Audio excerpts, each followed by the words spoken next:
Oke, Assalamualaikum warahmatullahi wabarakatuh. Selamat malam teman-teman semuanya.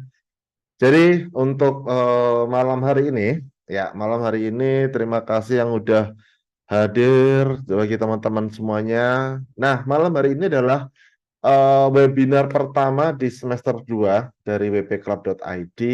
Mungkin agak terlambat karena ada beberapa kendala, namun nantinya kita akan mengadakan webinar secara rutin, entah 1 minggu sekali atau 1 minggu 2 kali, teman-teman bisa ikutin semuanya, di mana topiknya nanti berhubungan dengan startup, kemudian berhubungan dengan website, SEO, dan juga berhubungan dengan digital marketing.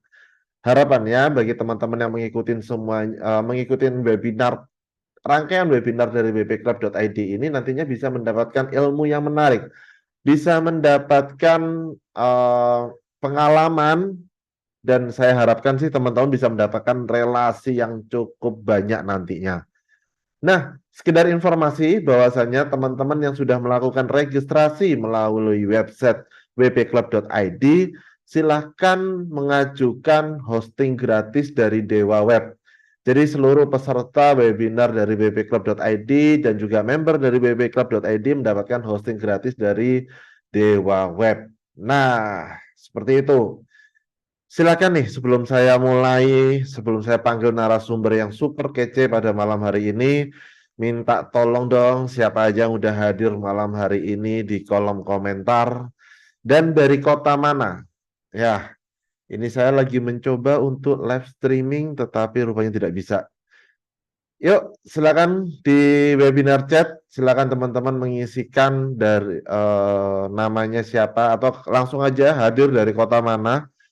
Silahkan, di sini saya melihat beberapa nama yang familiar dengan saya.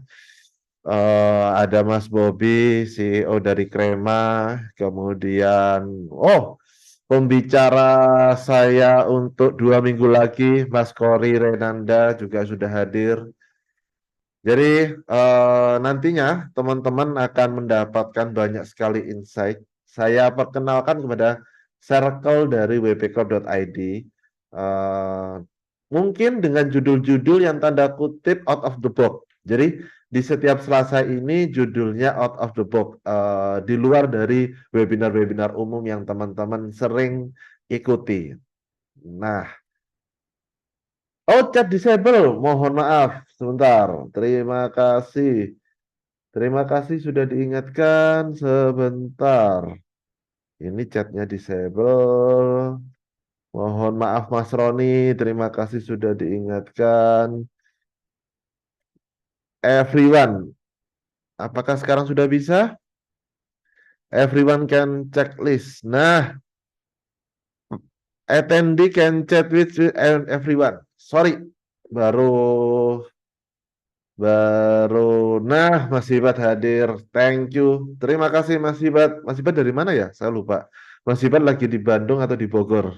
Orangnya suka keliling-keliling. Mas Roni dari Tulungagung, thank you. Terima kasih banyak. Oke, siap, aman. Nah, terima kasih semuanya. Oke ya, jadi langsung aja kita mulai sebelum kita kehabisan waktu sambil menunggu beberapa teman-teman lain yang sudah hadir. Saya ingin menyampaikan beberapa informasi terlebih dahulu. Oke, nah saya pindahkan terlebih dahulu. Jadi teman-teman semuanya, teman-teman, sebentar. Nah, teman-teman semuanya, sekali lagi saya ucapkan selamat datang di www.corp.id webinar, di mana kita nantinya selain ada webinar, teman-teman juga bisa mengikuti kelas-kelas panduan-panduan. Kita sudah memulai 3 kelas di dalam 1 minggu ini. Teman-teman kalau ingin berkenan mengikuti, maka silahkan diperhatikan slide berikut. Nah, selama acara berlangsung, secara webinar berlangsung, ada disclaimer dan informasi yang perlu teman-teman ketahui. Yang pertama, perlu teman-teman ketahui bahwasanya kami menggunakan webinar Zoom, di mana teman-teman hanya bisa melihat wajah saya, host, dan juga wajah dari pembicara nantinya. Kemudian yang kedua, bagi teman-teman yang ingin bertanya, silakan raise hand ataupun silakan teman-teman mengajukan pertanyaannya di kolom Q&A di bagian bawah. Sekali lagi, jangan bertanya di kolom chat, takutnya nanti di kolom chatnya tidak terbaca oleh kami, sehingga lebih baik di teman-teman kalau ada pertanyaan langsung aja, nggak usah nunggu selesai, teman-teman bisa langsung ajukan pertanyaan di kolom Q&A.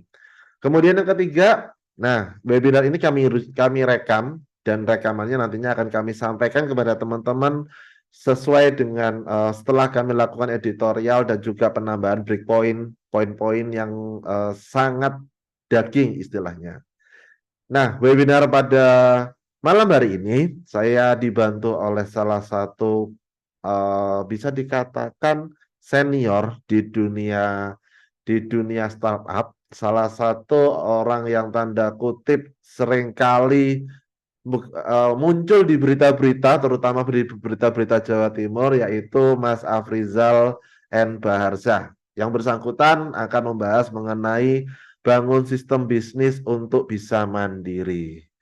Tapi sebelum kita ke Mas Rizal, kita sampaikan terlebih dahulu bahwasanya webinar berikutnya atau webinar selanjutnya ini cukup menarik karena webinar selanjutnya adalah pembicaranya adalah Mas Satrio Subroto, CEO dari Technosat Media, di mana yang bersangkutan akan membahas anak DO jadi dosen.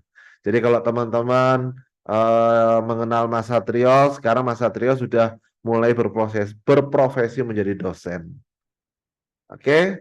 Nah, untuk informasi-informasi mengenai WP Club, teman-teman bisa kunjungi di websitenya wpclub.id atau kunjungi Instagramnya wpclub.id atau teman-teman bisa chat langsung atau bergabung langsung di Telegram. Jadi kami menggunakan Telegram untuk media komunikasi kami. Nah, sekarang kita kembali lagi ke pembicara malam hari ini. Jadi pembicara malam hari ini adalah Mas Afrizal N. Baharza, yang bersangkutan adalah co-founder dari Hubitat.id. Ada beberapa pertanyaan yang reply kepada saya, Mas, siapa sih Mas Afrizal ini dan kenapa temanya kok bukan technical? Kenapa temanya bangun sistem bisnis sendiri? Secara umum, saya dan juga tim akhir-akhir ini sering main TikTok. Nah, saya sering nih nemu tips dan juga solusi bisnis bagi teman-teman yang tanda kutip selama ini menjalankan startup.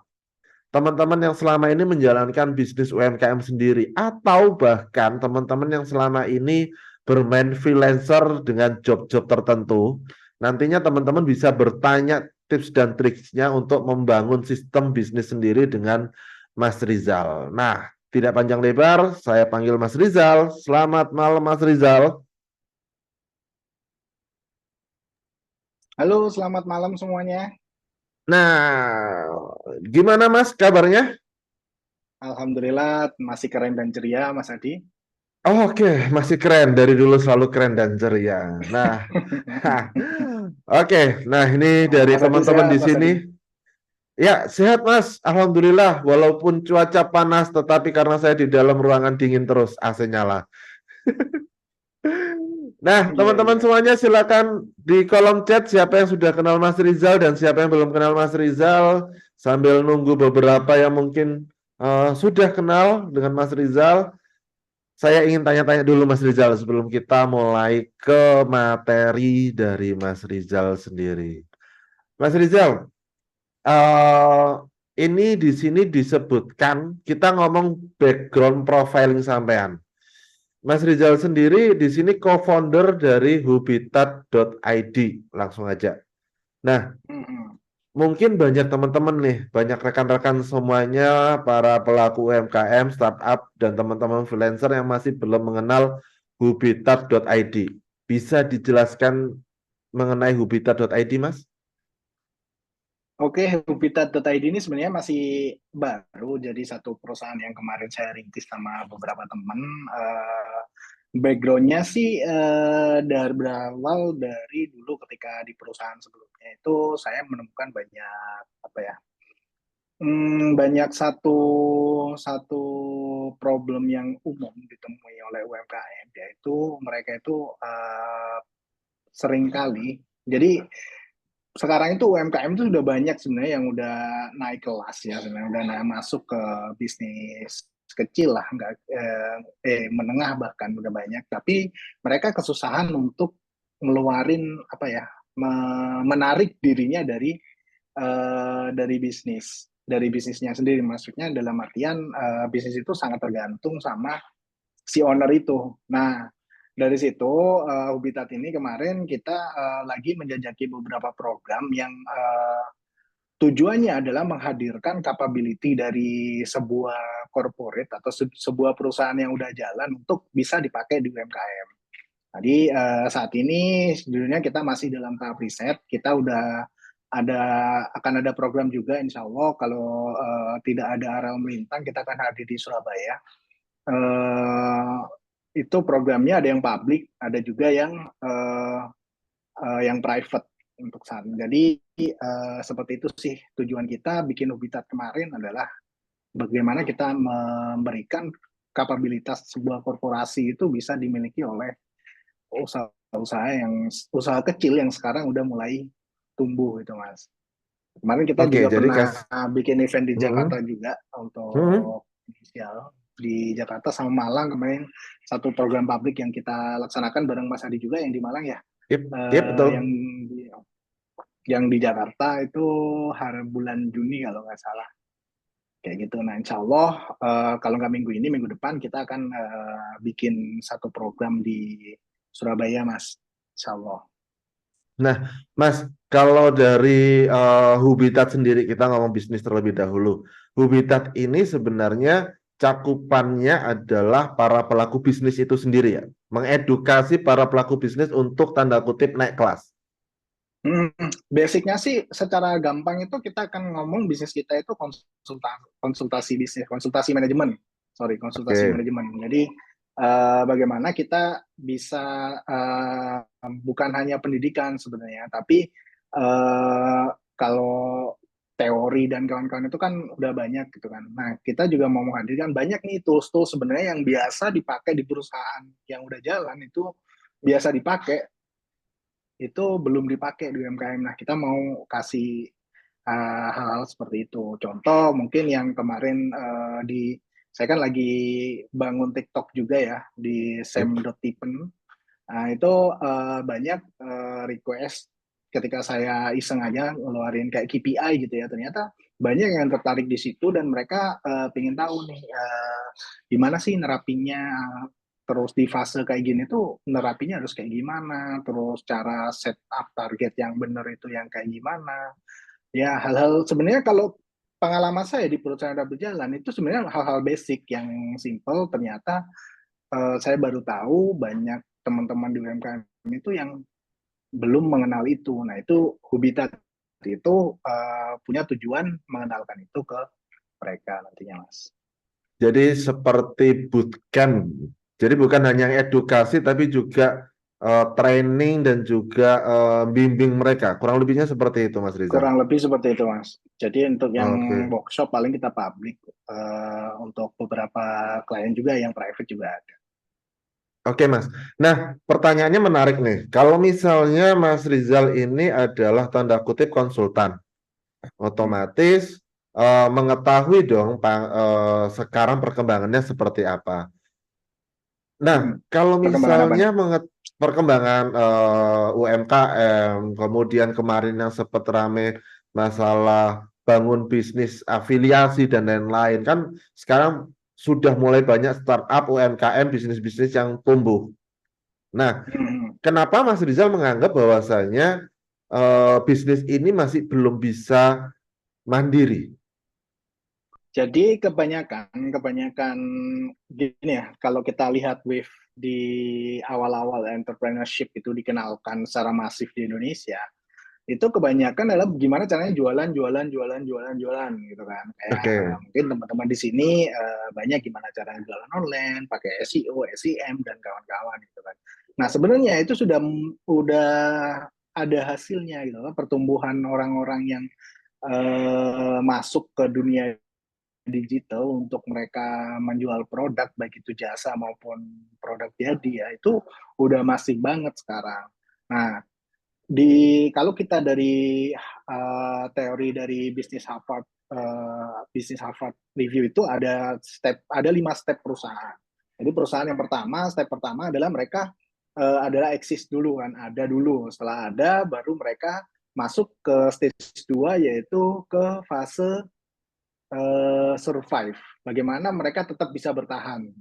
Nah, banyak sekarang UMKM itu udah sampai di stage 2 itu. Mereka udah cukup mampu untuk bertahan. Nah, ada garis batas nih yang bikin membedakan ya sekian persen lah antara perusahaan menengah sama perusahaan kecil itu di pengalaman saya bedanya adalah kapabilitas mereka untuk masuk ke stage 3.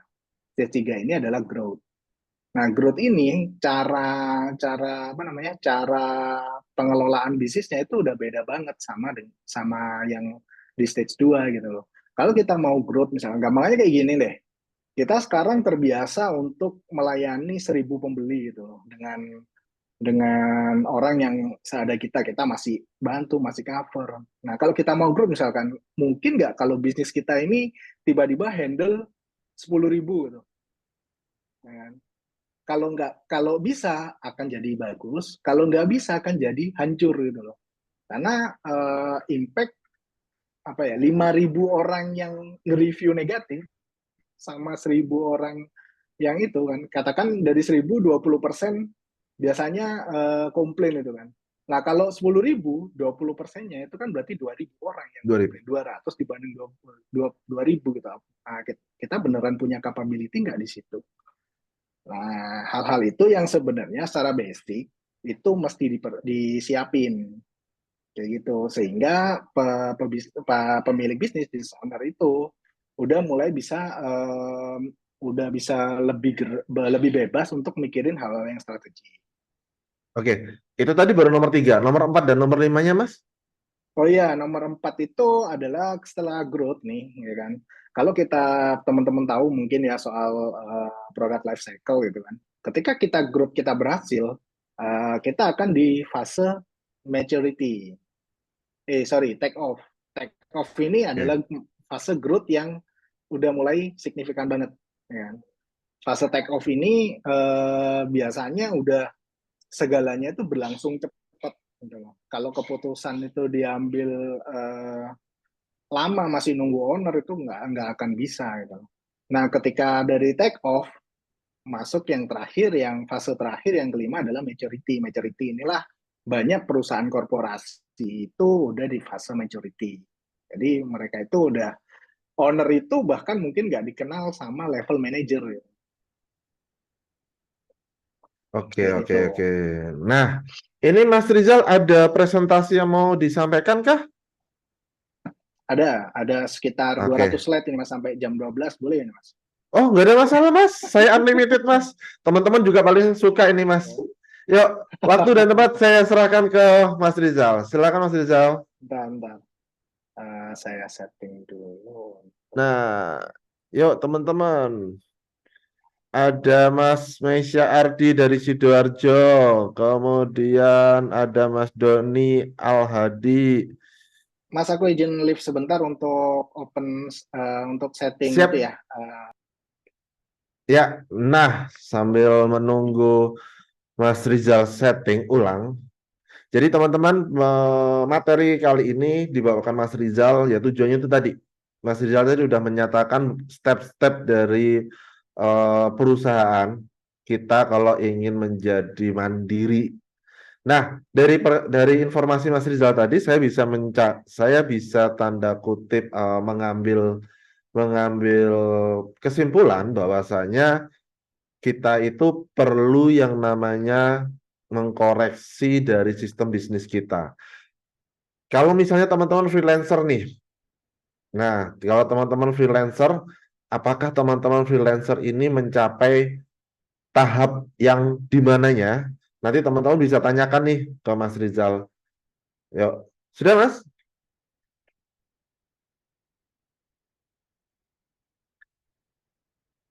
Ya, mikrofonnya di mute.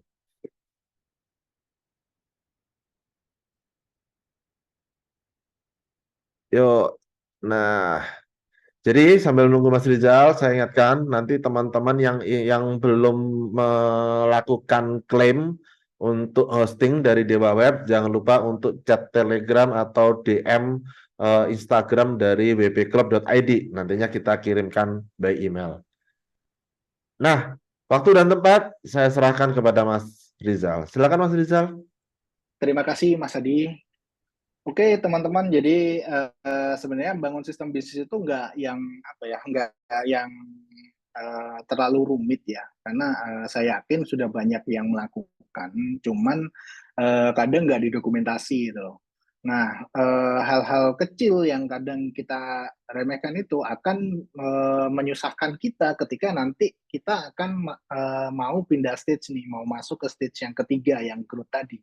Jadi kalau sekarang di stage survive, maka untuk mempersiapkan masuk ke stage ketiga di growth, kita itu harus punya sistem bisnis. Nah, sistem bisnis itu apa? Nanti akan saya coba jelaskan. Jadi ada dua hal penting yang fundamental banget yang teman-teman semuanya harus nggak cuman dikerjakan ya, tapi benar-benar didokumentasi dan dikomunikasikan ke anggota timnya semuanya. Jadi pertama saya mau bahas dulu antara pedagang versus pebisnis. Jadi sebelum kita mulai nggak ada disclaimer aja, saya nggak menjelekkan salah satu, semuanya sama-sama profesi yang bagus untuk menghasilkan uang. Cuman antara pedagang sama berbisnis itu ada perbedaan dalam menjalankan aktivitasnya. Nah nanti di materi ini memang ditujukan untuk teman-teman yang ingin membangun bisnis. Nah, bisnis itu memang mulainya pasti akan dimulai dengan berdagang gitu. Tapi dagang pada akhirnya belum tentu bisa menjadi bisnis. Yang pertama yaitu kalau perbedaannya antara pedagang sama bisnis adalah hasil hari ini. Kalau pedagang biasanya itu untuk jualan besok. Jadi dapat duit sekarang dipakai untuk apa ya, kulaan gitu ya, atau kulaan tuh bahasa Indonesianya apa ya, pokoknya beli produk lagi lah untuk dijual keesokan hari. Nah, kalau bisnis cara berpikirnya adalah bagaimana hasil hari ini itu bisa membuat bisnis ini terus bisa ada sampai 10 tahun ke depan atau bahkan lebih. Yang kedua itu kalau pedagang kebanyakan itu mengambil untung dari selisih HPP dan harga jual.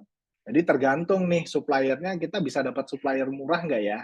Kalau kita bisa dapat supplier murah, maka kita bisa untung lebih banyak gitu. Nah, kalau bisnis kita nggak akan, itu penting, tapi itu nggak terlalu penting karena bisnis itu harus bisa mengambil untung dari peningkatan nilai produk. Jadi contoh misalkan nih kita sama-sama jual tempe.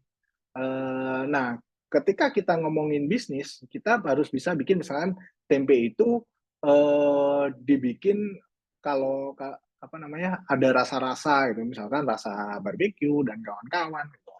Yang pada akhirnya membuat produk itu lebih bernilai, punya nilai lebih dari sekedar tempe sehingga bisa dijual lebih mahal. Terus yang berikutnya adalah kalau pedagang biasanya kebanyakan masih dilakukan sendiri dan ada yang membantu gitu, cuman biasanya nggak terlalu banyak. Kalau bisnis itu dia harus membangun tim untuk bisa menjalankan bisnis. Terus kalau dagang biasanya aktivitas apa namanya hubungan dengan customernya itu hanya berhenti di transaksional jual beli aja. Nah, kalau bisnis itu kita ngomongin customer, customer itu adalah sumber bagi bisnis kita untuk bisa tumbuh gitu. Mereka adalah sumber informasi yang harus benar-benar bisa kita manfaatkan. Jadi kira-kira seperti inilah. Jadi tadi kalau di recap result orientednya kalau pedagang itu daily, pebisnis itu monthly.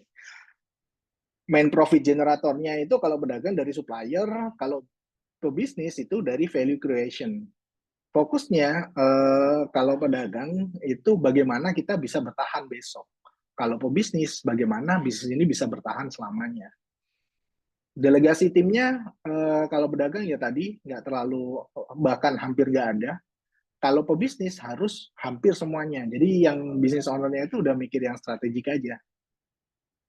hubungan dengan customer tadi one time transaksional, nggak ada pengelolaan customer. Kalau pebisnis itu udah ada proses life cycle untuk pengelolaan customer-nya. Leadership roles-nya kebanyakan masih one man army.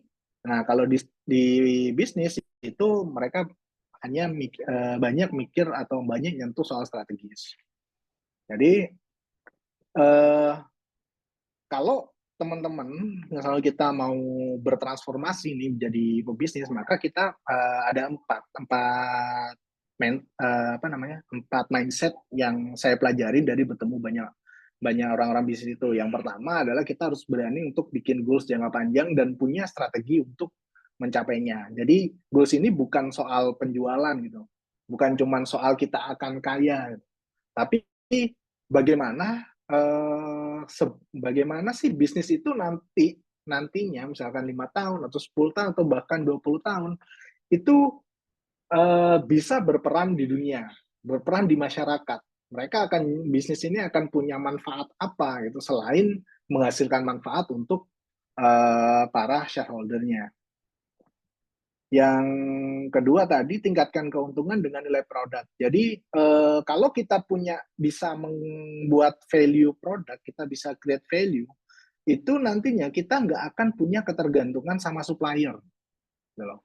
Karena produk ini, value ini kita yang punya, kita yang menghadirkan. Kalau misalkan dia mahal, gitu, kita akan dengan mudah untuk ganti ganti apa namanya ganti supplier misalnya karena value-nya kan tetap kita miliki ya gitu. Terus membangun tim ini pasti. Jadi teman-teman kalau memang mau bisnis, saya yakin teman-teman di sini semuanya pinter-pinter semua, punya energi besar. Tapi ingat, waktu teman-teman sama-sama 24 jam. Nggak ada manusia yang punya waktu dalam satu hari itu misalnya katakan 35 jam. Itu nggak ada. Nah, jadi waktu ini ketika kita mau membangun bisnis, kita harus bisa benar-benar manfaatin untuk sebesar-besarnya menghasilkan manfaat bagi bisnis kita. Jadi jangan cuma kita habis kerjaannya untuk misalkan bikinin report anak-anak gitu lah. Cobalah cari sistem, bikin sistem atau apa itu apa namanya bayar orang untuk bikin sistem atau yang lain. Jadi pokoknya hal-hal remeh yang itu sebisa mungkin itu kita nggak perlu ngerjain. Terus yang terakhir adalah tadi membangun hubungan dengan pelanggan secara berkelanjutan. Jadi produk yang orang itu sebenarnya nggak beli produk, orang itu beli solusi untuk masalah mereka gitu. Kalau katanya siapa ya saya lupa, orang itu nggak peduli sebenarnya sama produk kita, mereka hanya peduli dengan masalahnya dia dan bagaimana masalah itu bisa diselesaikan oleh produk Anda.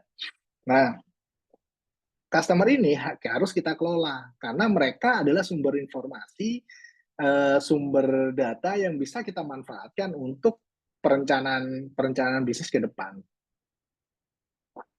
Ini kalau katanya Pak di Richard Branson itu, when you are building a new business, try to find somebody to run it day to day.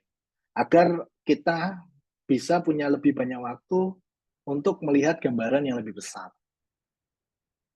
Nah, sistem bisnis itu sebenarnya simple. Yang pertama ada bisnis blueprint ya. Jadi bisnis blueprint ini fundamental banget, cuman sering banget diremehin. Jadi bikinnya asal-asalan, gitu. Nggak pernah dikomunikasiin ke apa namanya ke anggota timnya gitu. Atau nggak membuat goals penjualan atau apapun itu nggak berdasarkan apa yang udah dibuat sebelumnya. Nah, bisnis blueprint ini kalau kita tahu soal blueprint, itu kan blueprint itu kan sebuah grand design. Grand design yang mungkin dalam waktu dekat itu nggak bisa kebangun semuanya gitu. Tapi minimal kita udah tahu nih, oh nanti akan seperti ini ke depannya. Jadi bisnis blueprint ini nanti akan menjadi dokumen acuan untuk menjalankan bisnis, mencakup aktivitas penting atau key activities atau fungsi penting atau key function agar perusahaan bisa bergerak menuju tujuan yang diinginkan. Jadi nantinya banyak bisnis apa namanya gagal pindah ke stage tadi antara stage survival ke growth itu mereka biasanya tergantung sama orang, baik itu tergantung sama owner ataupun tergantung sama satu orang yang sangat pinter banget gitu. Kita kadang eh, terlalu memanjakan karyawan karena kita takut kalau mereka keluar bisnis kita nggak jalan. Kalau begitu berarti sistem bisnis kita ada di dia gitu. Nah itu sangat berbahaya karena apa? Pertama kita nggak tahu kapan dia akan meninggalkan bisnis kita. Kita nggak bisa berharap orang itu selamanya akan setia sama kita. Gitu. Kita nggak akan tahu 2 tahun, 3 tahun ke depan apa yang akan terjadi sama dia yang bisa menyebabkan mereka akan pergi. Jadi kalau teman-teman mau masuk tadi dari survival ke growth, mulai sekarang harus benar-benar mikirin gimana ya biar aku bisa mikir kasarannya masa bodoh lah kalau misalkan dia keluar ya udah bisnis tetap jalan. Dan itu kemarin itu yang saya lakukan di perusahaan yang sebelumnya sekitar 5 tahun yang lalu dan itu berhasil. Nah, eh, blueprint itu anggap aja kayak denah rumah. Kan kalau kita bikin rumah itu enaknya udah ada denah ya. Udah ada denah nih, ruangan tidur di sini, kamar mandi di sini, ruang tamu di sini. Kayak gitu nanti luasnya berapa, posisinya di mana, kayak gitu kan. Enaknya kayak gitu. Paling enak itu punya denah rumah dulu. Jadi kalau saya pun kemarin mau bangun rumah itu selalu saya bikin nantinya gedenya itu seperti apa. Kenapa? Karena kalau nggak gitu kita asal nambah nambah nambah biasanya di satu titik gitu kan kita punya uang yang sangat banyak gitu kan kita akhirnya berani untuk udah kamarnya dipindah aja ini temboknya dijebol aja kayak gini gini gini akhirnya pengeluaran yang harusnya cuma sekian itu bisa jadi sekian ketika membangun rumah. Nah, itu yang punya pengalaman untuk bangun rumah pasti tahu tuh. Sering kan kita kalau bangun rumah kayak nggak habis-habis gitu, mas ada aja nambahnya. Nah itu biasanya terjadi ketika kita nggak tahu nih, nggak punya denahnya, nggak punya gambarannya, desainnya itu nanti pinginnya itu end game-nya itu seperti apa ya rumah saya ini ya. Nah itu belum punya. Nah, jadi kalau menurut saya lebih baik pengalaman saya dulu kayak gitu, terus saya bikin denahnya dulu itu jadi lebih enak. Jadi oke, nanti ini kayak gini ini nggak usah ganti keramik dulu lah, nanti ini pasti jebol karena nanti saya pingin ini kayak gitu. Udah nanti ganti kerannya nanti aja karena besok ini akan dijebol kayak gini nanti akan nambah lagi. Nah, kalau kita udah punya denahnya akan bisa seperti itu. Jadi ini yang saya bilang tadi. Nah, bikin bisnis blueprint itu apa? Simple. Ada 3 yang mesti benar-benar dibikin secara serius. Jadi saya tahu banyak teman-teman bisnis itu yang udah punya 3 ini. Atau minimal 2 lah, visi sama misi itu udah punya.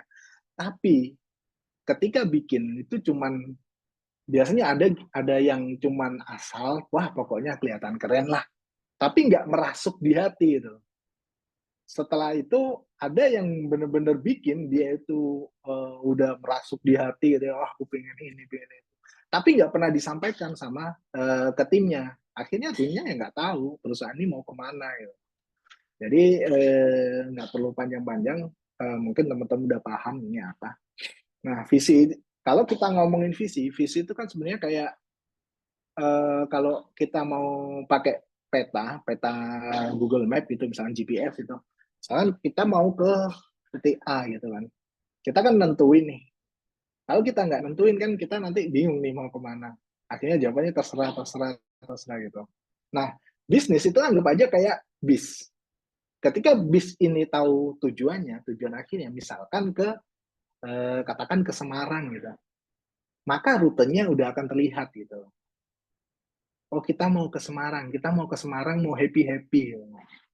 Artinya selama perjalanan pun kita akan menghadirkan perjalanan yang enak gitu loh. Nggak yang misalkan di jalan tiba-tiba kita ngadain kuis kalkulus gitu misalnya yang bikin bosan. Enggak. Jadi uh, ketika kita tahu tujuan akhir kita itu seperti apa, kita juga akan tahu ketika kita ini salah belok kejauhan ini kalau ke sini kayak gitu. Jadi pentingnya visi dibikin secara serius itu adalah biar teman-teman itu selain tahu mau kemana, juga tahu kalau kita mulai menyimpang dari apa yang kita tuju. Kan kebiasaan biasanya kalau udah mulai banyak duit nih, biasanya para bisnis itu kan pingin, aku pingin bikin ini, pingin bikin itu, gitu kan. Tanpa memperhatikan bahwa resources yang keluar tadi itu tidak sejalan dengan apa yang telah ditentukan di awal visinya. Nah, tadi kayak bangun rumah tadi, wah aku pengennya pertama pengen cuman bangun kamar, kok akhirnya jadi bangun kolam ya. Itu karena sebelumnya belum punya ini nanti rumahnya ini akan jadi seperti apa ya. Lalu untuk misi ini sebenarnya kalau kita pakai analogi yang sama tadi, ini kita tentu ini titik-titik poin-poin apa namanya meeting point kita itu apa aja yang menandakan kita akan dekat. Misalkan tadi kita mau ke Semarang, berarti kita harus sampai di Madiun dulu. Habis sampai Madiun harus sampai di Solo dulu misalkan. Dan seterusnya. Jadi tergantung tujuannya mau Semarang itu mau ngapain gitu.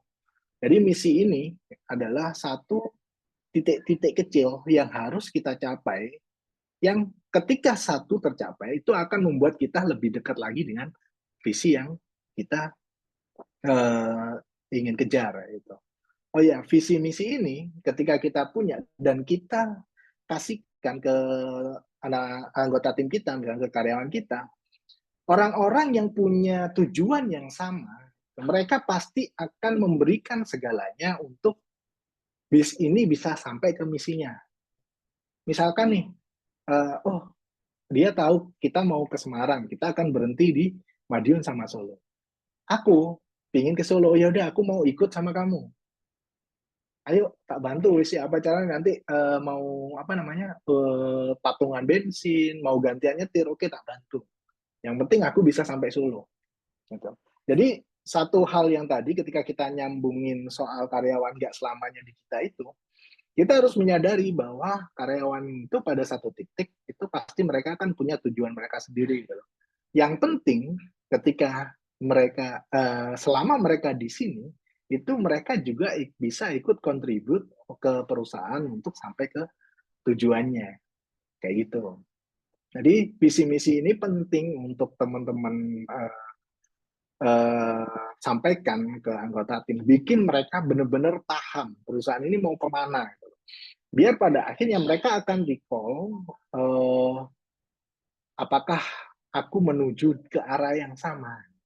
Ketika menuju, mereka tahu ketika perusahaan mengarah ke sana, maka tujuan mereka juga tercapai. Mereka akan punya rasa ownership terhadap apa yang dia kerjakan.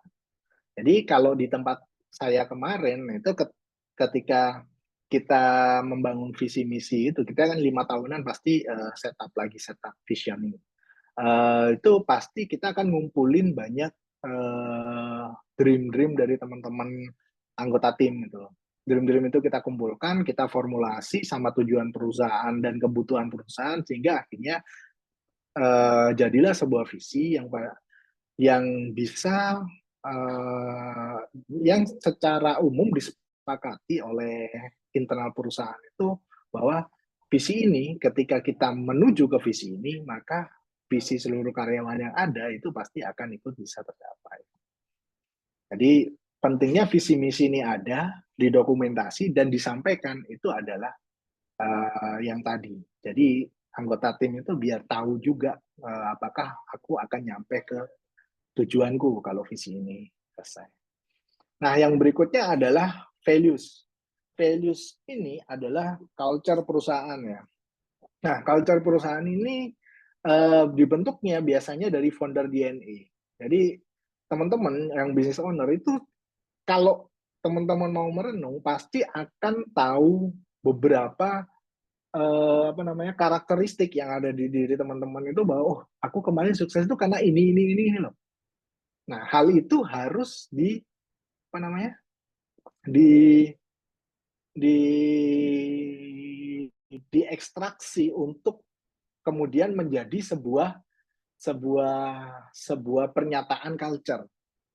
Kenapa? Karena biar kita bisa shaping organisasi. Salah satu tugas leaders itu kan itu ya apa selain influence juga membentuk membentuk organisasi kan termasuk anggotanya. Nah, kita bisa membentuk organisasi untuk minimal punya misalkan 80% dari karakteristik foundernya. Ketika kita satu orang dengan karakteristik tersebut itu bisa sampai di titik sekian, bayangin kalau 30 orang punya karakter yang sama, atau saya yakin akan pasti bisa lebih jauh. Tapi memang harus disadari, pada akhirnya kita akan menemukan di bagian-bagian tertentu, misalnya di marketing itu kuatnya di karakter yang ini. Yang ini itu cukup di sini aja. Nah, itu kenapa dulu itu salah satu eh, penilaian yang saya pakai untuk apa namanya performance review itu salah satunya adalah culture. Apakah benar mereka ini sudah menyerap karakteristik yang diinginkan oleh perusahaan. Kenapa kayak gitu? Itu nanti kalau kita ngomongin jauh lagi ke marketing, ya kan? Culture ini yang pada akhirnya akan bisa membantu brand perusahaan itu benar-benar merasuk gitu, merasuk ditanamkan di internal perusahaan juga. Jadi kalau kita ngomongin branding kan bukan cuma ngomongin kita di mata customer itu seperti apa gitu kan. Tapi bagaimana juga ketika mereka berinteraksi, brand dari yang kita gaungkan itu bisa juga dirasakan oleh customer. Nah, kalau teman-teman tahu juga biasanya ketika interview perusahaan itu ada namanya culture fit. Nah, itu penting banget karena percuma kita orang itu pinter, tapi kalau culture-nya nggak cocok sama kita, itu pasti nggak nantinya akan terjadi banyak konflik. Jadi kita punya culture itu selain untuk membentuk internal, itu juga untuk memfilter orang-orang yang mau masuk ke perusahaan sebagai karyawan. Juga memfilter siapa-siapa yang akan jadi apa namanya jadi bisa jadi partner kita. Jadi kalau partner kita tahu nih partner kita itu berseberangan value-nya atau culture-nya dengan perusahaan kita, itu most likely di satu titik itu partnership itu akan fall apart sih. Jadi value kalau teman-teman nanti mau bikin itu minimal sikap-sikap yang harus ditentukan dalam culture perusahaan itu harus mengatur tentang bagaimana karyawan melakukan pekerjaannya, bagaimana ketika mereka menghadapi masalah, bagaimana ketika mereka bekerja sama rekannya, dan bagaimana ketika mereka berkomunikasi atau bersosial di luar perusahaan. Yang berikutnya BMC. BMC tentunya teman-teman udah banyak tahu. Jadi BMC itu sebenarnya ini term untuk tools bisnis plan aja sih. Kalau bisa pakai BMC atau Lean Canvas atau pakai yang punya Indonesia itu Pak Budi Isman itu kan ada uh, smart business map itu bisa pakai itulah. Jadi intinya teman-teman juga harus punya bisnis plan nih. Minimal hal-hal yang ada di bisnis kanvas ini teman-teman udah punya dan terdokumentasikan dan anggota timnya itu bisa tahu. Nah, biasanya salah satu yang bikin orang takut lagi itu ketika mau nyampein visi misi atau bisnis plan kayak gitu itu biasanya takut kalau nanti karyawannya keluar dan bisa bikin bisnis yang sama. Nah, sebenarnya kalau kita itu yakin bahwa kita menciptakan sebuah value pada bisnis kita, itu saya yakin karyawan itu nggak akan dengan mudah meniru value dari apa yang sudah kita ciptakan. Kenapa? Karena karyawan itu belum tentu punya resources yang sama dengan perusahaan untuk bisa menghadirkan value itu.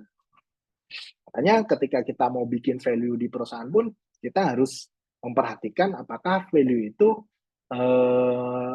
ada istilahnya saya lupa, mudah diikuti atau memang sulit. Nah, harusnya value yang diciptakan perusahaan itu adalah hasil dari pikiran berbagai macam kompetensi. Jadi ada kolaborasi di dalam perusahaan itu yang pada akhirnya menghasilkan value. Nah, itu yang biasanya nggak akan bisa ditiru oleh karyawan yang mau keluar. Kenapa? Ya, itu tadi mereka belum tentu bisa kolaborasi. Kalaupun mereka bisa kolaborasi, belum tentu orang-orang yang diajak kolaborasi sama karyawan ini punya culture yang sama dengan bisnis kita. Jadi hal itu pada akhirnya ketika kita udah punya tadi itu bisa bikin kita tenang gitu. Kalau mau keluar ya keluar aja. Kalau mau bikin bisnis ya ayo, it's okay. Mari kita bersaing gitu. Kita pede aja. Ini ini nggak makan banyak-banyak. Nah, yang berikutnya adalah proses bisnis. Proses bisnis ini akan sangat tricky untuk teman-teman yang ada di agensi. Karena proses bisnisnya itu biasanya penuh gini. Jadi ada tiga market leader disiplin. Ada teori namanya market leader disiplin. Itu ada tiga. Yang pertama adalah operation excellence, product or service excellence, sama yang terakhir adalah customer intimacy. Nah, teman-teman yang di agensi itu kebanyakan itu ada di customer intimacy. Di customer intimacy ini artinya apa? Kita itu ketika menjalankan bisnis itu mau nggak mau customer maunya apa kita harus bisa menyediakan. Jadi servisnya itu ke tailored service. Jadi harus hati-hati ketika membuat proses bisnis nanti. Proses bisnis itu kalau teman-teman nanti mau bikin yang di customer intimacy, bisnis bikinnya itu di level eksekusi aja. Ketika melayani customer, proses bisnis itu harus dibuat sefleksibel mungkin nanti. Jadi yang saya terangkan di sini kebanyakan nanti yang dipakai untuk bisnis yang jualan produk itu akan sangat mudah menerapkan ini. Cuman untuk yang agensi yang tadi saya bilang yang menerapkan customer intimacy itu harus hati-hati. Jadi bisnis proses itu sebenarnya sekumpul artinya harus secara harfiah itu sekumpulan aktivitas perusahaan yang saling berkaitan satu sama lain yang dilakukan untuk memenuhi tujuan dari perusahaan. Jadi proses bisnis proses itu memiliki sifat dikerjakan berulang-ulang, nggak kaku dan fleksibel, dapat diukur, spesifik, memiliki awal dan akhir. Nah, teman-teman yang di agensi, kalau mau bikin proses bisnis, bikin yang prosesnya punya karakteristik 4 ini. Jadi yang berulang-ulang atau apa itu diidentifikasi. Kemarin saya ngobrol sama temen di salah satu agensi juga, ketika ngomongin itu, dia juga nggak bisa, ini kayak gini-gini. Tapi setelah diselami lebih dalam, oh ternyata ketemu. Sebenarnya hal-hal ini itu udah bisa kamu delegasiin. Yang nggak bisa delegasi adalah ini. Nah, proses bisnis itu nanti akan membuat kita bisa tahu nih mana-mana core core activity yang nggak boleh kita sembarangan orang untuk tahu itu. Nah, bisnis proses ini kalau mengacu sama analogi tadi, bisnis itu adalah anggap aja proses bisnis ini nanti akan jadi manual. Jadi manual kalau kita ngomongin mobil atau apa itu pasti ada manual kan. Nah, manual itu adalah ketika ada sesuatu terjadi masalah, itu kita tinggal lihat manual aja yang bermasalah di sebelah mana. Kenapa kok ini bermasalah kayak gitu. Jadi proses bisnis itu fungsinya seperti manual pada barang-barang elektronik, mobil dan kawan-kawan. Nah, ada 3 level salah. Tiga Oh ya, benar, 3 level proses bisnis itu nanti ketika teman-teman bikin proses bisnis itu minimal ada 3 level ya. Level 1 itu proses bisnis dari kacamata strategis perusahaan, jadi fungsi kerja utamanya. Level 2 itu biasanya masuk ke level tim biasanya. Nah, di level 3 itu biasanya masuk ke level karyawan. Biasanya bentuknya instruksi kerja. Terus ada 3 macam proses bisnis, yaitu operation, manajemen, sama support. operation itu yang core bisnis kita sebenarnya. Proses ini yang wajib kita punya. Kalau manajemen proses itu bisa nanti. Kalau kita udah punya tim manajemen, silakan bikin. Kalau masih belum, masih apa namanya, masih proses kaderisasi, nggak perlu dulu. Yang penting operation dulu. Support proses itu bisa kayak HR atau finance itu masuk ke support proses. Mereka biasanya akan punya proses bisnis sendiri yang tujuannya adalah memastikan manajemen proses operasional ini bisa berjalan dengan benar. Jadi manajemen proses sama support proses itu memastikan operasional proses ini bisa berjalan dengan benar. Nah, operasional proses itu ya contohnya seperti ini. Kalau level satunya misalkan dari riset, hasil riset itu masuk ke produksi, dari produksi masuk ke pemasaran, dari pemasaran nantinya orang yang beli akan masuk ke pelayanan. Nah, data dari pelayanan tadi itu masuk ke riset lagi untuk nantinya jadi produksi produk baru lagi. Jadi prosesnya berputar terus. Sama dengan manajemen proses itu simple, plan, organize, lead, monitor, lalu plan lagi. Jadi ya ini proses manajemen lah. Ini muter. Biasanya sih teman-teman udah melakukan ini secara nggak baik secara sadar maupun nggak sadar ya. Jadi akan lebih baik nantinya proses manajemen ini di tiap-tiap prosesnya itu teman-teman bikin dokumentasinya. Buat apa? Buat panduan baik untuk calon-calon manajer di masa depan untuk tahu proses berpikir kita itu seperti apa. Jadi orang itu bisa membaca buku yang sama, bisa ikut training yang sama, bisa apalagi bisa ngelihat film yang sama gitu, tapi cara hasil dari apa namanya praktek ilmu yang udah dipelajari tadi itu bisa berbeda. Kenapa? Karena proses berpikirnya itu beda. Nah, ketika teman-teman nanti mau kaderisasi untuk di manajemen dan kawan-kawan, teman-teman harus menularkan proses berpikir teman-teman itu ke arah calon-calon leader itu tadi. Itu penting banget. Salah satunya caranya adalah dengan melakukan manajemen proses ini. Nah, ini contoh di HR. Contohnya di HR itu pertama masuk ke plan dulu, kita butuh orang berapa, siapa yang mau apa namanya, siapa yang mau di develop dan kawan-kawan. Nah, itu masuk ke hire. Hire ini bisa hire orang baru atau mutasi kerja. Itu biasanya di sini. Setelah itu ada proses development untuk memastikan orang ini nantinya akan tetap bisa apa ya, menghasilkan manfaat bagi perusahaan.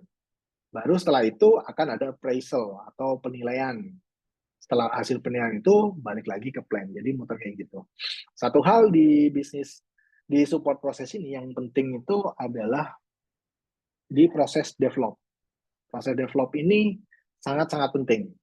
Kenapa? Karena eh, di sini karena perusahaan itu besar.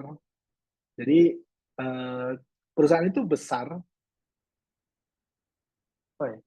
karyawan itu besar bukan karena perusahaan besar. Kalau di level bisnis-bisnis yang masih di stage 2 ya, atau bahkan di stage 3 gitu ya. Jadi justru sebaliknya, bisnis itu bisa besar kalau karyawannya udah besar. Maksudnya kalau karyawan levelnya naik, bisnisnya pasti akan ikut naik. Bukan sebaliknya, kalau di corporate baru kita bisa bilang bahwa ketika perusahaan levelnya naik, karyawan bisa ikut naik. Kalau di bisnis yang masih tumbuh itu sebaliknya, bagaimana level karyawan ini pada akhirnya akan mendorong peningkatan level dari bisnis itu sendiri. Nah, kalau udah punya operational proses ini, ya kan, nanti biasanya akan udah ketemu struktur organisasinya. Struktur organisasi ini teman-teman sebenarnya harus punya gitu. Idealnya di 5 tahun ke depan atau 10 tahun kita timnya mau seperti apa sih? Meskipun pada prakteknya untuk saat ini yang ngerjakan masih banyak orang. It's okay, tapi minimal kita udah tahu nanti akan ada fungsi A, B, C, D. Gitu. Kalau kita rangkai lagi dengan visi dan misi yang kita udah bikin, kita akan tahu, oh di titik ini aku harus punya orang sendiri nih di bagian ini, di kota ini aku harus udah mulai hiring di sini. Kayak gitu. Jadi dari visi, misi, terus ke goals perusahaan itu termasuk ke goals penjualan itu eh, semuanya sinkron. Ke bawah itu sinkron, termasuk ke struktur organisasi gitu. Jadi kita harus tahu kalau kita dapat duit ya katakan 500 juta itu kita mau sebar kemana nih di bisnis kita. Nah, sesimpel kayak gitu sih. Lalu nanti ada dokumen ini, SIPOK diagram. SIPOK diagram itu intinya itu dokumen yang menggambarkan kalau misalkan satu proses nih ya, satu proses bisnis, misalkan eh, merancang strategi marketing gitu kan. Nah, suppliernya itu siapa? Misalnya oh supply-nya supply-nya adalah teman-teman DCS, teman-teman sales, teman-teman riset. Inputnya apa? Inputnya adalah data pelanggan, data potensial customer, dan kawan-kawan. Habis itu prosesnya ngapain? Oh, ya tadi, merancang strategi tadi kan. Terus outputnya apa? Nah, outputnya misalkan adalah usulan strategi pemasaran perusahaan. Yang akan menikmati customer-nya siapa? Jadi customer ini bukan hanya customer perusahaan secara literally ya, tapi penikmat dari hasil dari proses ini itu siapa? Misalkan oh dari proses apa namanya plan yang udah jadi, misalkan ini yang akan menikmati atau yang akan memanfaatkan ini adalah misalkan tim graphic design misalkan yang akan bikin ABCD-nya. Jadi setelah itu baru tentukan standar. Kalau udah jadi tadi teman-teman harus nentuin standar gitu loh. Kenapa? Karena kalau nggak ada standar, ya, kita nggak akan bisa nemu masalah. Ketika kita nggak pernah punya masalah itu kayak bagus gitu ya. Tapi ternyata pada akhirnya kita nggak ada inovasi perusahaan bisnis cuman bergeraknya cuman gitu-gitu aja. Gitu. Jadi standar itu penting untuk kita bikin di setiap aktivitas itu agar kita bisa punya masalah untuk dipecahkan. Punya masalah yang dipecahkan artinya proses inovasi di dalam perusahaan itu terus berjalan. Jadi ada satu kata-kata yang menurut saya bagus dari salah satu trainer yang guru saya itu adalah uh, no problem is problem. Jadi ketika nggak ada problem, ketika nggak ada masalah, itu sebenarnya masalah. Kenapa? Mungkin jawabannya adalah karena kita nggak punya standar. Gitu. Itu salah satu yang bikin saya ingat dulu, oh iya ya, ternyata selama ini di sini itu nggak masalah karena kita nggak pernah menetapkan di standar itu ya udah jalan aja, apapun jalan aja. Gitu. Kayaknya nggak ada perubahan. Begitu ada standar, ada sebuah dorongan inovasi di dalam proses itu sehingga pada akhirnya proses itu jadi lebih baik, hasilnya lebih baik dan mendorong perusahaan impact ke perusahaan jadi lebih gede. Itu aja dari saya. Terima kasih. Singkat, ya nggak singkat sih panjang. Sebenarnya lagi-lagi saya mau ngingetin apa yang saya sampaikan itu sebenarnya simple. Hal-hal simple yang mungkin ketika kita di fase eksis untuk survive itu memang belum penting untuk jadi fokus kita karena fokus kita biar survive it's okay, tapi kalau teman-teman mau mau ke fase selanjutnya, bisnis yang mau ke fase selanjutnya dari survive ke grow, itu minimal dua ini harus punya. Kenapa? Karena untuk bisa berhasil di stage ketiga adalah kita nggak bisa ngelakuin semuanya sendirian. Ya, selama ini kita misalkan apa ngiklanin, kita bisa ngiklanin 10, 100 gitu.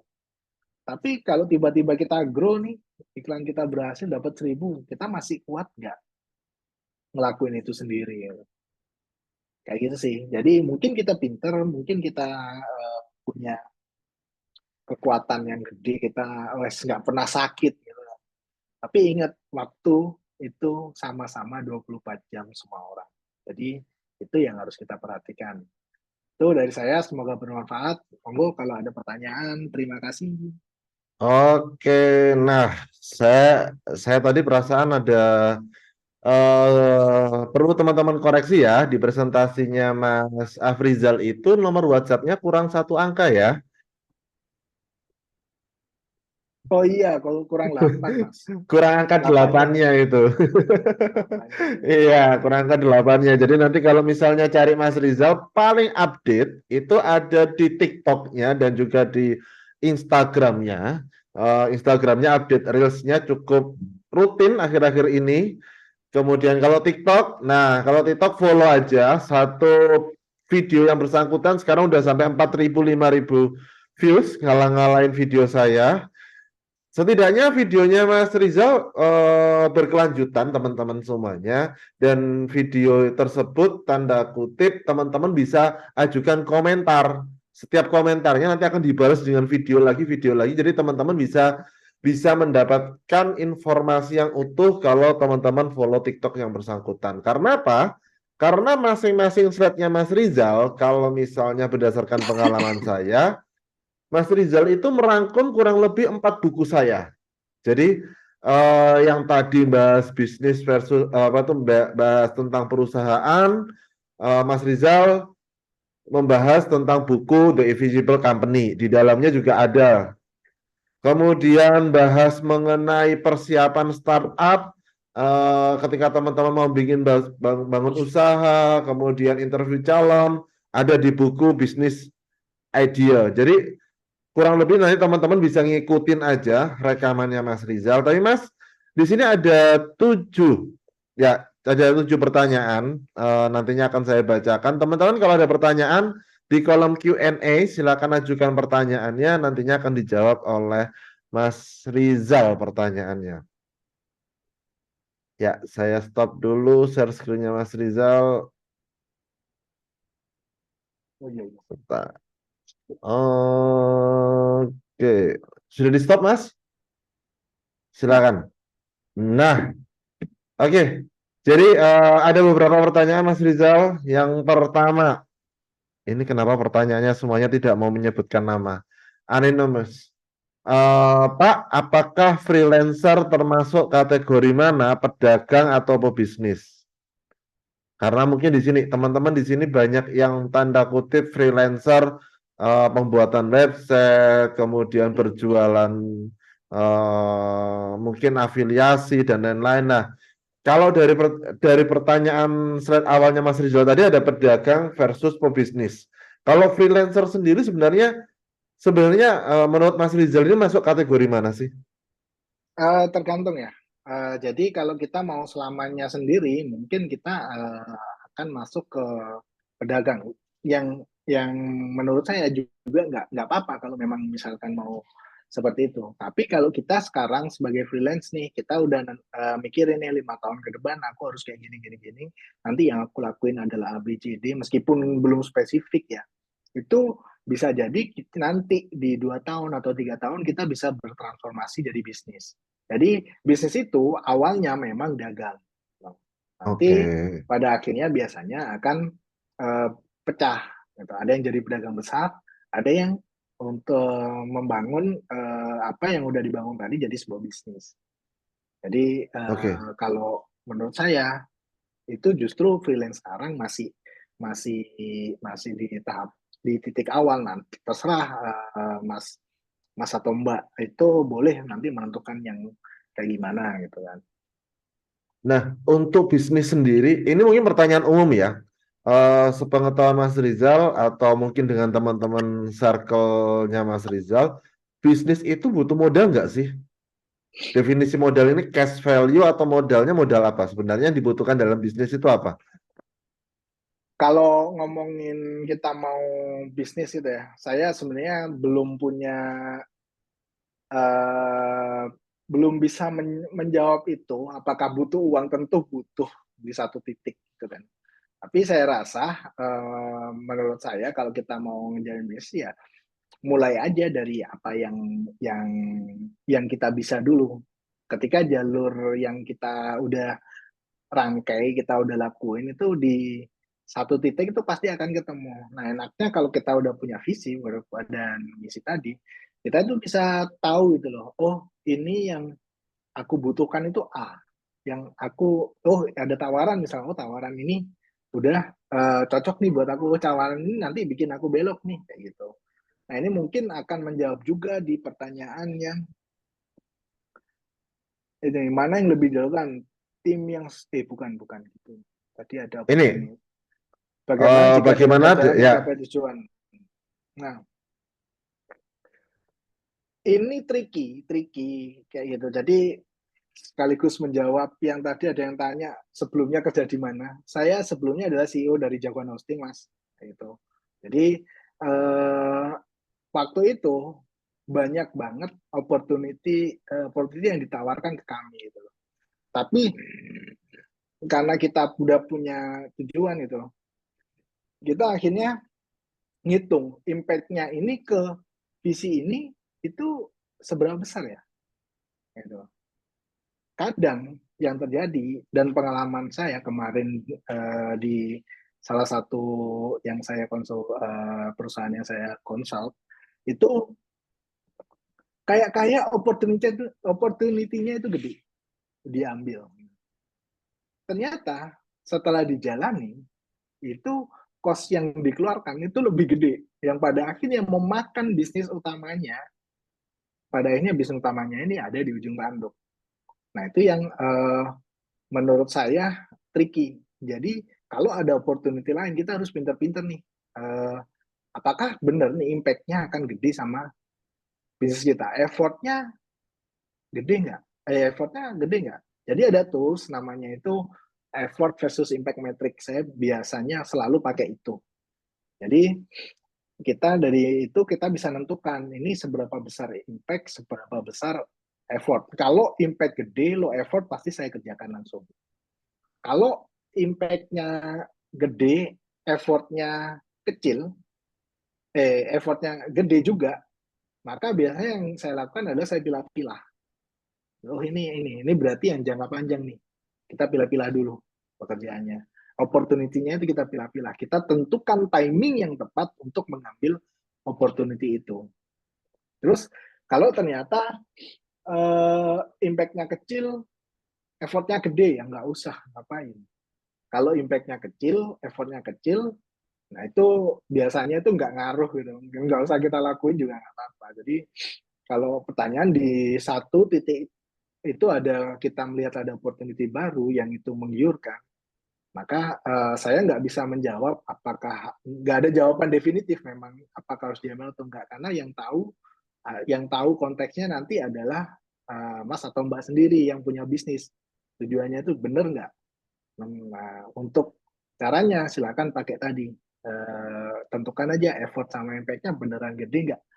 Impact ini dikaitkan dengan visi misi yang ingin kita tuju kayak tadi. Oke, jadi kasarannya ketika kita ada tawaran yang lebih, opportunity yang lebih besar, setidaknya kita perlu mengukur dulu impact, kemudian cost yang dikeluarkan, apakah worth it atau apakah akan memakan bisnis utama kita atau apa kita harus memikirkan terlebih dahulu ya Mas ya. Betul. Karena kadang yang kayak menguntungkan tadi, pengalaman Hmm. saya mengatakan bahwa kadang-kadang yang terlihat menguntungkan tapi agak nggak sejalan dengan visi kita itu biasanya lebih banyak mudorotnya lah, lebih banyak anunya karena Pengorbanannya. kita nggak tahu kan, bukan bukan apa namanya, bukan playing field kita misalnya. Itu kita nggak tahu di dalamnya itu ada apa aja gitu. Karena pengalaman dulu saya juga pernah menutup beberapa produk di Jawa Hosting tadi yang ada duitnya ada kita nggak ngapa-ngapain tadi effortnya kecil gitu tapi impactnya buat saya ke goals itu ya kecil juga meskipun setelah angka revenue itu termasuk gede ya tapi setelah itu hilang ternyata ada satu sisi peningkatan yang naik gitu dan itu signifikan banget jadi kalau kita udah punya visi atau udah punya misi sebenarnya lebih baik kita harus berani untuk percaya sama visi itu nah intinya jadi nentuin visinya jangan sembarangan, intinya itu aja sih. Oke. Kemudian ada pertanyaan lagi, Mas, jika bisnisnya udah jalan, apakah terlambat untuk menentukan ulang bisnis blueprint, blueprint bisnisnya? Jadi kan bisnisnya udah jalan, kemungkinan yang bersangkutan tertarik, kemudian tercerahkan setelah mendengar webinarnya Mas Rizal. Nah, dia mau menentukan blueprint bisnisnya, apakah itu wajar atau gimana menurut Mas Rizal? Justru harusnya akan lebih cepat. Jadi bisnis blueprint itu sebenarnya sadar nggak sadar kita itu udah punya, udah kita ngelakukan. Cuman masih ada di kepala kita aja. Dari kepala kita itu nggak kita konversi jadi sebuah dokumen atau sebuah apa ya, sebuah, SOP? kalau zaman dulu itu di kerajaan itu pasti bikin prasasti gitu kan. Tujuannya Oke. untuk kalau kita nggak ada, ini ada orang yang nerusin. Nah, sebenarnya blueprint tadi itu pentingnya adalah biar perusahaan itu nanti nggak akan tergantung sama kehadiran kita di kantor. Jadi kita mau ngembangin karyawan, kita udah tahu nih siapa-siapa yang mau dikembangin. Oh, ya udah, yang pinter dan culture-nya paling mendekati saya, itu yang akan saya kembangkan jadi bisnis. Jadi kalau terlambat enggak, justru kalau udah jalan itu waktunya untuk bikin enak. Oh, Ketika bisnis jalan, bikin itu enak. Kenapa? Karena ketika blueprint itu terjadi yang saya bilang tadi ya, biasanya kita akan menemukan beberapa pengorbanan gitu loh. Nah, ketika pengorbanan kita jalan, duit kita masih banyak, itu untuk pengorbanan kan kita lebih berani. Kita mau bikin strategi yang lebih agresif, misalkan kita itu berani. Justru ketika bisnis udah jalan, itu adalah saat yang tepat untuk kita bikin ini. Karena apa? Kalau di awal kita mau bikin ini nentuin visi masih ngawang karena kita masih tadi tahap eksis dulu, ada dulu yang penting. Setelah itu ke survive. Justru di saat ini, saat kapal sedang tenang, ini saatnya kita lebih banyak meluangkan waktu untuk bisnis blueprint. Kayak gitu.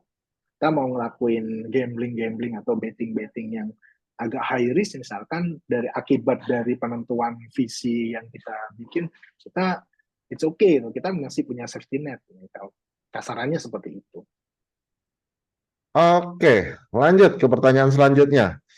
Mana yang lebih didahulukan, tim yang sesuai dengan culture kita atau kita rekrut karena dia bisa optimalkan bisnis kita? Mungkin ini tadi yang berhubungan dengan culture ke perusahaan, kemudian ada tim yang direkrut dan dikeluarkan tadi. Prioritasnya yang mana, Mas?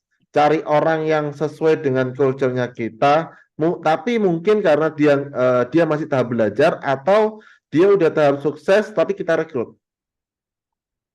Jawabannya akan tergantung dari apa namanya, fase fase Oke. bisnis stage-nya sekarang di mana. Kalau misalkan masih di tahap survive atau eksis, itu yang penting adalah culture. Oke. Kalau udah di growth atau itu yang nggak apa-apa kita hire profesional. Kalau mereka nggak cocok ya kita tinggal ya udah. Kenapa? Karena kita udah punya sistemnya. Kita nggak lagi tergantung sama key person. Kita tergantungnya ada di key activity sama key function tadi. Oke. Jadi kalau kita masih di tahap itu, kalau saya menyarankan, bukan saya ya, Harvard Business Review itu yang bilang, yang paling penting di 2 stage awal, yang paling utama adalah culture fit dulu. Jadi Kalau di ketika stage dia berikutnya, Oke, jadi ketika dia baru mulai, mending cari orang yang bisa menyesuaikan dengan apa yang jadi goal kita, jadi tujuan kita, daripada kita hire profesional, kita yang ujung-ujungnya nanti diatur atau berubah tujuannya. Kurang lebih seperti itu, Kak Mas? karakternya yang mirip kita. Oke, Kenapa? Karena ya tadi, karakter itu telah berhasil, kan culture dari DNA founder kan. Karakter itu telah berhasil membuat kita berjalan sejauh ini. Kalau karakter kita punya orang dengan karakter yang sama, lebih banyak lagi, harusnya bisa lebih cepat lagi. Bonusnya kalau dia pinter. oke. Nah, ini ada pertanyaan, tapi sebenarnya pertanyaan ini bisa dijawab dengan melihat di TikToknya Mas Rizal. Mas, targetnya, kita bicara target, tadi ada target tujuannya. targetnya ditentukan dalam apa nih KPI, OKR atau apa nih tekniknya? Mungkin Kalau karena dulu terlalu banyak teknik ini, Mas. itu saya bahas di TikTok gitu ya. Wah, Ya. lihat aja, enggak tak jawab di sini. Jadi KPI dan OKR itu sebenarnya sesuatu yang nggak perlu diperdebatkan mana yang lebih baik. Karena dari pengalaman saya dan dari teorinya sendiri, itu memiliki fungsi yang berbeda. Jadi KPI itu adalah kalau key-nya ada di indikator, jadi penanda ya. KPI itu adalah penanda ketika sesuatu di bisnis kita berjalan dengan nggak benar atau berjalan dengan benar. Itu jadi tanda, jadi alert kita. Itu. Jadi KPI itu cocoknya untuk eh, tadi untuk proses bisnis tadi. Sesuatu yang berulang-ulang. Sesuatu yang kita udah punya historical datanya. Jadi kalau kita mau pakai istilah yang ke Inggris itu ya, itu ada istilah namanya BAU, yaitu business as usual. Jadi KPI itu pakai untuk kegiatan-kegiatan yang business as usual. Jadi kalau dulu kami nerapinnya ya yang berulang kayak DCS itu ya pakai KPI. Nah, OKR itu untuk kalau kita ingin mencapai suatu goals yang kita belum pernah mencapai goals itu. Jadi sesuatu goals yang baru yang kita belum pernah capai goals itu. Itu cocoknya pakai OKR. Kenapa? Karena OKR itu desainnya adalah biar kita bisa fokus. Kita bisa fokus nih mau ke sini gitu. Jadi perusahaan itu bisa punya fokus. Nah, untuk beberapa project gitu. Misalnya ada nih yang KPI base ada. Tapi di tempat saya dulu itu ada yang OKR juga. OKR ini adalah mereka yang untuk misalkan menaikkan indikator-indikator yang udah ada gitu loh. Atau menemukan indikator baru untuk apa nantinya akan bisa jadi BAU gitu. Jadi dulu tim marketing itu nggak kalau dari pengalaman saya sangat-sangat riskan ketika dikasih pakai KPI. Jadi kudu hati-hati. Kecuali, nah kan dia sosmed admin gitu ya. Ya udah nih yang dia cuman balas-balas aja gitu kan. Ya udah KPI aja nggak apa-apa. Tapi kalau misalkan mau ngejar growth, ngejar itu lebih baik kalau saran saya pakai OKR. Gitu. Jadi bisa kok perusahaan bisnis itu pakai dua-duanya itu bisa. Kembali lagi ke prosesnya dan cara menjalankannya karena itu kan tujuannya memang untuk tanda kutip mencapai goalnya kan Mas. Hmm. Oke. Nah, ini ada satu pertanyaan mungkin tadi mengenai bagaimana ada bagannya nggak untuk bisnis proses agensi layanan jasa. Mungkin yang di slide terakhir tadi kan mengenai bisnis proses. Nah, kalau layanan jasa itu sebenarnya ada treatment khususnya nggak sih, Mas? Jasa itu ya tergantung itu sih, tergantung jasanya apa. Ya kan jasa penyediaan jasa misalkan kayak Mas Hadi, jasa SEO, proses bisnis belakangnya kan beda. Ya. Oke. Nah, itu harus bisa diidentifikasi mana sih proses yang berulang. Kayak gitu. Jadi kalau ngomongin bagan, sebenarnya kalau mau dicari di internet harusnya ada sih. Cuman coba aja identifikasi aja proses selama ini yang prosesnya berulang itu apa ya? Oh, misalkan bikin proposal, bikin ini, ya udah, yang itu aja yang masuk proses bisnis. Gitu. Jadi Oh, ketika hmm. biasanya sih kalau yang agensi itu yang nggak ada adalah yang membedakan sama yang produk itu biasanya di proses delivery. Kalau di itu kan kita lihat requirement dulu kan biasanya requirement. Berarti ada proses bisnis untuk apa namanya minta requirement gitu kan. Atau misalkan minta goals kayak misalkan di Mas Adi di SEO kayak gitu. Hmm. Nah kalau di produk ya udah kita nggak perlu requirement ya udah produknya udah ada deliverynya ya ya udah tinggal otomatis harusnya kita akan mengawasi di sistemnya. Gitu. Jadi sebenarnya sama aja, tinggal yang itunya aja sih, yang di delivery-nya aja yang menurut saya berubah. Saya kurang tahu juga karena apa namanya, untuk agensi itu harus lihat konteks jasanya apa. Karena kemarin ngobrol Dan sama agensi iklan mm, juga, oh ternyata beda juga ternyata dengan jasa apa namanya, jasa printing itu beda juga. iya sih, karena ya itu kembali lagi kita bicara layanan, itu layanan itu adalah personal. Jadi setiap orang servisnya mungkin akan berbeda-beda, walaupun namanya layanan pijat semuanya juga pijat, cuman per orang punya keahlian, punya portofolio, punya iya timeline yang berbeda-beda, yang goalnya pun juga berbeda-beda seperti itu.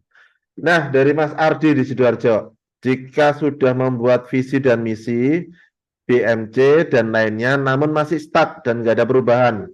Bagaimana cara menganalisis atau mengidentifikasi untuk mengetahui masalahnya ada di mana? Adakah metode atau tools untuk mencari itu, Mas? Ini Nah biasanya kalau orang sudah pada tahap growth, tapi kok gini terus, rutinitasnya sama. Nah, ini gimana, Mas? ini harus hire saya mas kalau mau kayak gini mas. Ya, itulah fungsinya. Analisis masalah itu gini, stucknya ini di mana? Stuck itu biasanya kita nggak tahu mau capai apa lagi, itu kalau bahasa stuck ya. Kita nggak Hmm. tahu mau mau apa, capai apa lagi.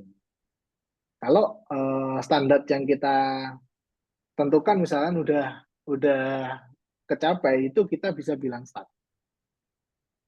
Nah, nah setelah itu, kalau itu caranya gampang, naikin aja targetnya atau bikin target baru yang sesuai misalkan. Gitu. Kalau yang jadi masalah adalah kita punya target tapi nggak nyampe-nyampe. Nah, coba dulu kecilin dulu targetnya. Di situ biasanya nanti akan ketahuan masalahnya. Karena masalah itu kalau ngomongin tools, ada juga itu di TikTok saya bahas, ada tools Fishbone Chat namanya. Jadi masalah itu yang jadi penyebab itu biasanya kan ada 5E 1 sorry 5M 1E, antara di maninya, pengelolaan maninya nggak benar, apa namanya, ya uangnya nggak punya uang, itu kan masalah uangnya juga ya kan. Terus setelah itu ada masalah soal measurement, data yang digunakan untuk bikin target nggak cocok misalkan. Atau ternyata untuk bikin target-target itu ternyata yang dipertimbangkan cuma data-data ini tanpa pertimbangan data A. Nah, itu biasanya masalah di measurement. Masalah berikutnya, M berikutnya adalah di mesin. Mesinnya yang kita pakai selama ini itu uh, ada perubahan nggak? Atau malah butuh perubahan nggak? Contoh misalkan kita jualan online nih, selama ini kita iklannya Facebook aja gitu kan. Oh, Facebook, terus selama itu ya TikTok gitu kan.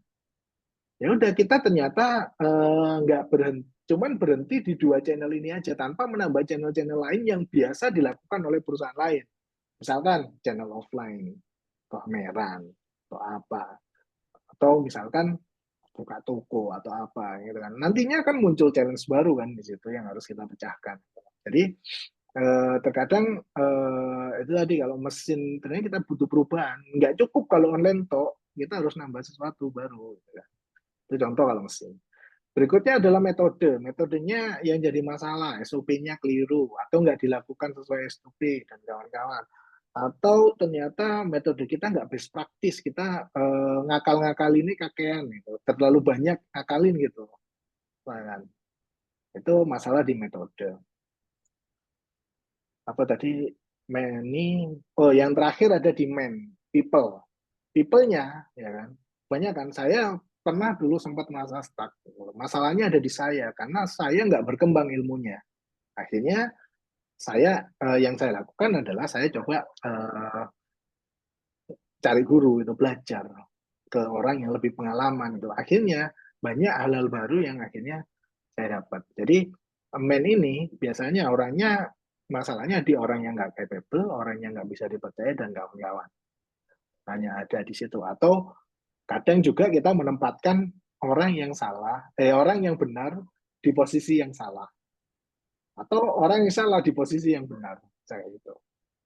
Yang terakhir adalah environment. Environment ini sesuatu yang nggak kita kontrol. Environment ini ada five force. Itu panjang lagi. Nah, environment intinya kampanye cuaca kayak panas ini mempengaruhi jualan produk kita nggak? Kayak gitu. Jadi kalau mau komprehensif, Mas Ardi, itu dari masalah tadi coba dari bisnis stucknya itu di apa? Di marketing kah? Di apa kah? Di apa? Pakai fishbone chart. Terkadang kita masalah kita di penjualan, tapi penyebabnya bukan cara kita berjualan. Ternyata ya udah produk kita memang belum modal kita kok yang perlu dibenerin misalnya kayak itu Mas Adi. Mas, tadi sempat nyebut fishbone chart. Apa itu, Mas? Ya, fishbone chart itu salah satu apa namanya tools framework untuk kita identifikasi masalah. Nama lainnya itu Ishikawa diagram. Oke, oke. Jadi ini saya juga googling fishbone chart itu yang sama seperti yang tadi disampaikan oleh Mas Rizal, ada man, mesin, material, metode, kemudian Iya, money, material. kemudian environment. Environment, ya seperti itu. Oke. Jadi semoga itu kemudian ya mungkin kalau kebanyakan stuck itu karena kita udah terlalu lama nyaman di zona aman. Bisa Biasanya kalau dibilang seperti itu. kalau kita udah stuck itu kita udah terlalu nyaman di zona aman, jadi perlu melangkah di zona lain sehingga kita cari tantangan yang baru. Semoga itu menjawab Mas Ardi. Terima kasih banyak Mas Ardi. Nah, pertanyaan terakhir, tapi ini monggo mau dijawab atau tidak, Mas Rizal bisa membacanya. Jadi ini sambil menutup, Mas Rizal. Nah, ini kan rupanya banyak nih pertanyaan yang tanda kutip membuka mata, membuka pengalaman dari teman-teman mengenai bisnis proses. Bahwasanya bisnis itu bukan hanya masalah jualan dapat untung, tetapi juga memanusiakan manusia dan menganggap bahwasanya bisnis itu adalah bagian dari keseharian kita. Kurang lebihnya seperti itu. Nah, ini ada pertanyaan. Mungkin ini juga nantinya bisa teman-teman mau konsultasi juga ke Mas Rizal. Mas Rizal, sekarang ini kegiatannya apa sih setelah setelah keluar dari pekerjaan yang lama, sekarang aktivitasnya apa dan apakah tadi sudah membuka diri untuk jasa konsultasi? Apakah bisa kita menghubungi Mas Rizal seperti Bisa, itu? silakan. Saya itu apa juga buka free consultation 45 menit di setiap seminggu ada jamnya. Nanti bisa klik aja itu mini microsite saya s.id/hubitat-id.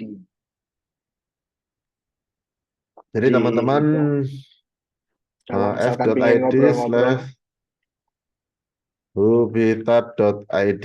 Nah, ada di hubitat kolom. des Oh, hubitat-id. des. Oke, sebentar.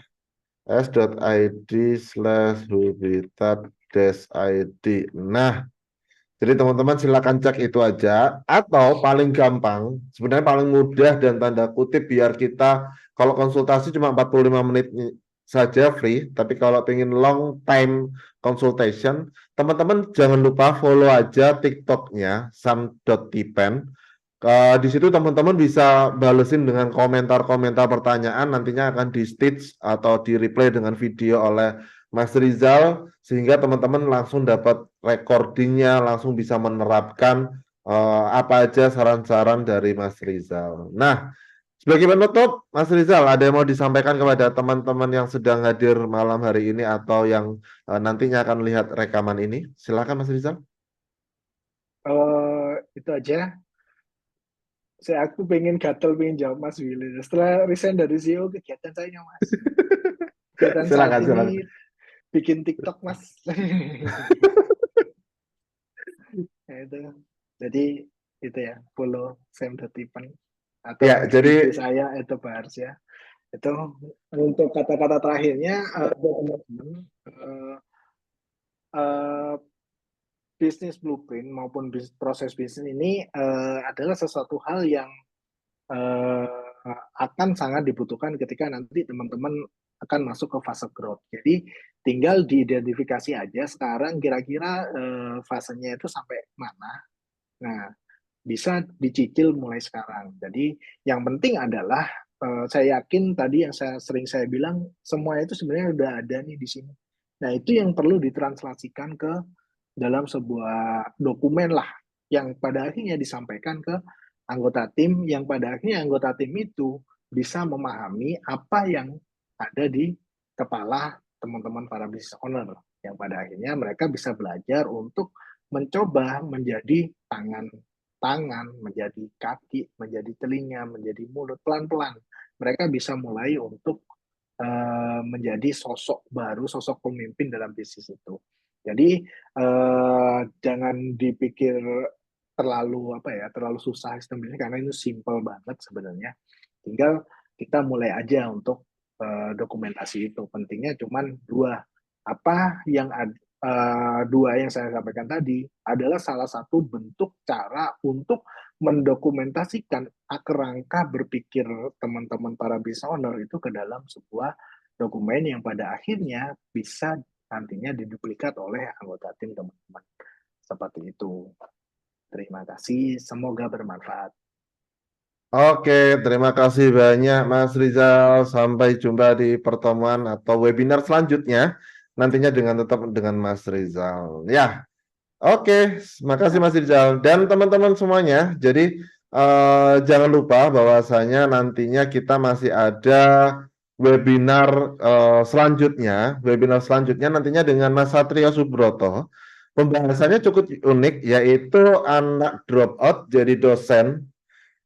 Mas Satrio Subroto ini baru-baru ini jadi dosen setelah sebelumnya juga sebagai CEO dari salah satu agensi digital marketing pembuatan website. Nah, nantinya kita akan tanya-tanya dengan yang bersangkutan. Kemudian yang selanjutnya lagi kita juga akan ada masalah copywriting dan juga SEO. Jadi teman-teman nantinya kalau ingin terus mengikuti update-nya, jangan lupa follow Instagram dari wpclub.id atau teman-teman kunjungi aja websitenya wpclub.id atau jika nantinya teman-teman ingin klaim mengenai gratis hostingnya, kemudian menanyakan mengenai kegiatan, link reminder dan lain-lain, teman-teman bisa DM di Instagram wpclub.id atau chat di Telegram wpclub_id. Nah, saya rasa itu aja untuk malam hari ini. Nantinya tim BP Club akan menghubungi teman-teman untuk mengkonfirmasi mengenai link dari rekaman malam hari ini. Terima kasih banyak. Sampai jumpa di webinar-webinar selanjutnya. Akhir kata, Assalamualaikum warahmatullahi wabarakatuh. Selamat malam. Terima kasih banyak teman-teman.